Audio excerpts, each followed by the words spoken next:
You're still locked in at your Feel Good Breakfast Show, and of course we're about to do some work. You know what that means when we're out here in the studio, and I'm joined by the beautiful Jamie Lee Domberg. And of course, core workouts are not only getting that six-pack, Jamie, I hope you know that's correct, but it's also about developing a strong midsection and having a healthy body. Now, a strong core will improve posture and balance and combat back pain, and of course always prevent injuries. So there are endless ab exercises out there which often make it hard to know where to start. But don't worry, guys, as I said, we got you covered. So this morning's workout, it's simple, it's effective, and it can be done in no time at all. And all you need is a little bit of time, a few little minutes in the day, and it'll set you off. So set that aside for the day, and these exercises are ideal for both men and women and anybody looking to lose some body fat and restore their core. Jamie, are you ready? I am, because I'm all about the core. I feel like, you know, when you had a baby, we spoke about this the other day, when you had a baby, everything is jiggly, everything is, but the core is the most important part, so I'm ready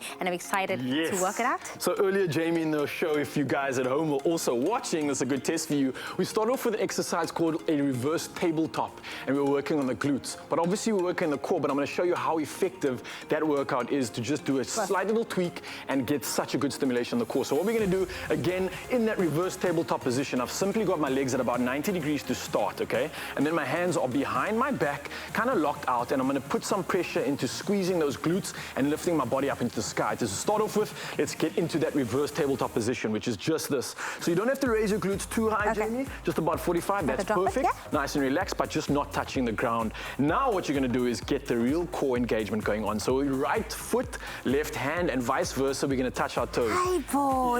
In this position. Okay.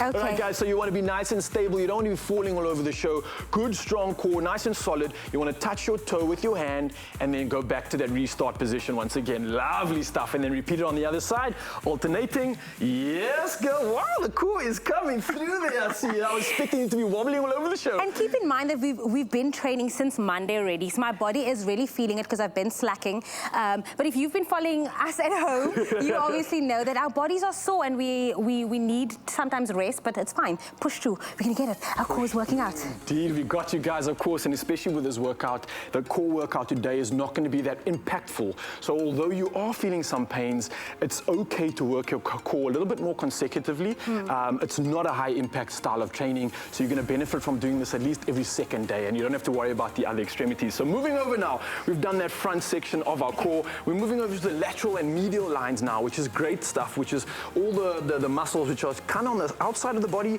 as well as the inside. So we're going to start off with level 1, being simply raising our glutes or our hips. Level 1, activate Level 1, begin. So you're going to lift it up off the ground right now. So in that starting position, I see your shoulders stacked right underneath you, and then you're going to lift your body up, have your hand in the air, and raise that hip off as high as you can. You're going to feel that squeeze just underneath your body here, and then you can bring that straight back down. I see you looking at me with absolute concentration there. I'm just like, don't fall. Don't hurt yourself. It's not worth it. Don't pull a kukle here. Don't pull a kukle. No shade, baby. No shade. So you guys at home, this is a little bit intense. So I want you to concentrate. Keep that squeeze for 2 seconds, and then lower it down nice and slowly. That's going to be your eccentric load, okay? Now, if you are that Superman at home and you want that extra challenge, I want you to try the following. Exactly like we were raising that hip once again to the ground, right? What we're going to do, though, is include the legs. So we're going to get that medial line and the lateral line really going now. So as I lift my hips up, watch the leg come up at the same time, all the way up into a big star, and then bring that straight back down. And then we're going to repeat that again and show everybody at home. It's not that easy, guys. Trust me. You're going to be wobbling. Open that leg nice and wide. Keep that hands up. And then straight back down to your restart. Ooh, 10 reps is going to sort you out, Jamie. How did that feel? Yeah, I was not trying to show off your national TV. I was just trying to stay in my lane. Now, of course, guys, you have to do both sides. So once you're done with the left for your 10 reps, move over to the right-hand side and then do 10 reps for that side as well. So we've hit the front of the core. We've hit those lateral lines. Now let's start having some fun and making it more functional. So once again, guys, I want you to grab a water bottle, a weight, or anything that you might be able to use just to create a little bit of extra resistance. And now we're going to put some functionality into our core.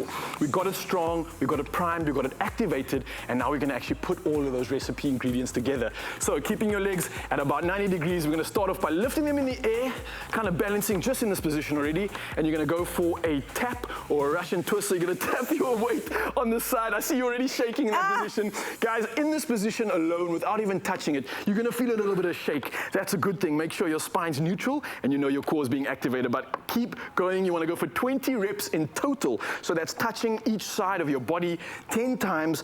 That's 20 in total, obviously, and that's gonna give you your 20 reps and finish off this exercise. And as soon as you're done with your 20 reps, Jamie, you drop that weight, you stick your legs straight out in front of you, and you hold that for 30 seconds before you repeat that entire round. Once again, look at our shake over here. Yeah, yeah, yeah. How are you feeling? No, it feels good. Obviously, us shaking means that our core is not as strong enough, so this is something you definitely want to incorporate. Like you said, every second day to get that core stronger, and then we won't be shaking afterward. Yeah. But I mean, what does the shaking mean? Does it mean that we're not strong enough, or what? Yeah. It's a good, brilliant question, and it does mean that we are potentially struggling, but more so we're stimulating that muscle specifically to a point where it's so tense that it's kind of going out of control just to hold on. We're running out of oxygen, and that muscle's kind of getting to its end point. So that means you really are working, provided your form is correct. But that's all the time we unfortunately have to sort your core out and get you jacked and charged. Thank you so much for joining us, Jamie Lee Domburg. It's an absolute pleasure as always, guys. Enjoy the core gains.